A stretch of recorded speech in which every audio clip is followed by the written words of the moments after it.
Mulai dari semua setiap prestasi itu adalah hasil dari kerja kolaborasi, bukan pencapaian si bangun semata, tapi itu diyakini kebenarannya fakta bahwa si bangun itu mampu berdiri gagah di hadapan ini karena membantu senior, rekan dan bawahan serta keluarga.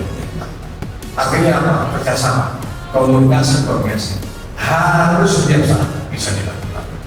Saya berkomitmen untuk perang melawan mafia backfit. Jangan ada dari program ini yang terlibat dalam mafia backfit.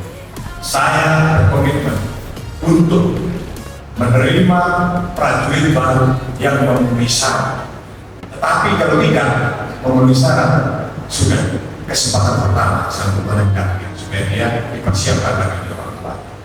Kita tidak akan mengorbankan akan ada yang begitu besar ini dengan menerima prajurit yang tidak kompeten, tidak bisa apakah itu dari kesehatannya, psikologinya, mental, ideologinya, IQ-nya dan sebagainya.